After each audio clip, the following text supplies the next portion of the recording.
Hello everyone, welcome to another episode of Bronson's Soapbox. With the recent release of the Call of Duty Black Ops 3 beta and Madden 16, it had me thinking about yearly releases, and how they make it so certain franchises can never really live up to their true potential. Why yearly releases are bad from a financial standpoint, it burns out the gamer, it makes it harder to generate excitement for that franchise, and generates fatigue for the brand. First off, let's talk about it from a financial standpoint. Look, companies, Activision, EA, I realize that yearly revenue is awesome. And most years, Call of Duty is pretty up there, so is Madden. Yeah, they'll drop some years, they'll go up other years. For the most part, it's pretty consistent. But the game I point to is GTA 5. Now, GTA 5, it is the highest grossing game of all time. It's one of the best selling games of all time. And it's made its own budget up 10 times over. Now, part of the reason for that, I believe, is yes, it was an amazing game. Incredible, one of the best games ever made. But it also was a long time since the last GTA game. You gotta remember, The Ballad of Gay Tony and Lost and Damned came out in 2009. That was 4 years. And if you were one of those people who waited for the next gen versions, then it was 5. So for you, the public got a lot of time to get interested in it and got excited for it. There was trailers and build-up. And it also gave the development team to create a game with a brand new engine, with all the stuff to do, new story, new writing, all these new features, and really expand on the idea of a Grand Theft Auto game. A game like Call of Duty or Assassin's Creed can't really do this. Even with multiple teams working on it, it just seems that, like, to the average person, you look at Call of Duty Ghosts, you look at Advanced Warfare, and you look at Black Ops 3, they all look the same. They all look the same with, like, slightly different coats of paint. Now, if you're an enthusiast, yes, you'll notice the difference with stuff like the Pick 10 system, and, of course, all of them have different narratives. But for the most part, the general public sees them all as the same game, and the amount of time in between each game doesn't leave room to generate hype. You have no time to get excited for the next Call of Duty before you're done with the last one. Especially if you're a fan of that franchise. Like, the reason that people get excited over games like Grand Theft Auto and the main series Halo games and the main series Metal Gear games is they have to wait a good 2 to 5 years in between games. Like, they get hungry for it. It's the same reason people are getting burnt out on Five Nights at Freddy's.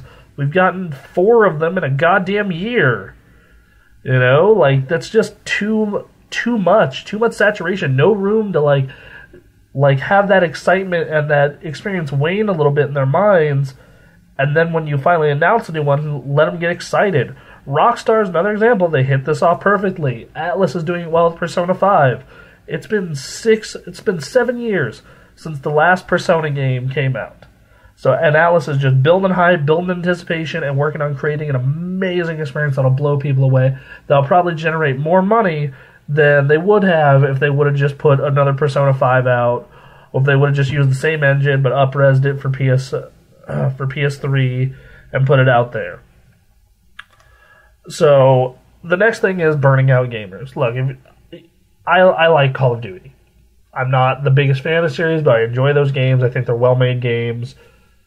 But even if but I'm a more casual fan of the series, and I know hardcore fans of that series who are finally giving up on that series because they are tired. They're just burnt out. Like, they never get a break from it. There's never that, like, oh, I'm going to take a break from Call of Duty and then come back to it. Like, it just always is going. You know, like, if you're a Metal Gear fan like me, you get significant breaks. Like, yeah, you got a 2-year break between 4 and Peace Walker, and you've gotten a 5-year break since Peace Walker. So you get all these breaks, and you get all these different, and you have ways of generating hype, versus Call of Duty, which is, alright, we got the game out, we got 2 map packs out, game's gonna be out in 6 months, hype. And it just creates apathy. Especially, like, even in hardcore fans, it creates bleeping apathy. Like, you look at Batman. Those games wouldn't be nearly the same if they came out yearly. They wouldn't be nearly the same. And they tried. They tried with Arkham Origins, but the Batman fans thankfully rejected it and said, no, we want the polish, we'll wait for a real title. And I don't know why the industry wants to move this way, and I don't know many series that you can annualize in this fashion. Yeah, sports games are the obvious one. Roster change every year. You have to do sports games every year unless you do like we'll do it through an update that you pay for. Like, I guess you would go that route. But even then, like, that's still something that you kind of have to wait on. Like, and even in sports games, you don't really need to buy them every year. Like, realistically, most Madden fans could buy every other year's version and be fine. And I realize that, these companies aren't going to stop doing this because they see only in the short term, and they're going to just, burn everyone out on all these big names. And when they finally crash, the way Guitar Hero crashed and the way, rhythm games in general crashed, they're going to be sitting there just going, well, what the F? What do we do now? Instead of going the Rockstar route, the Nintendo route, the, Final Fantasy route, the Metal Gear route, oddly enough. No, we're going to work on these games for a while. We're going to really invest in them and make them big events and not fatigue our fans and worry about creating a quality product and then put the game out for everyone.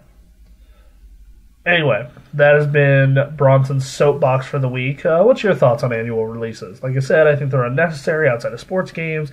I think it creates fatigue. I think it does a bunch of stuff that really isn't beneficial in the long term, and I do think they can make more money releasing a game even every other year. Because like I said, you generate excitement, you get more people interested, you'd have more time to create a better experience. But that's just me.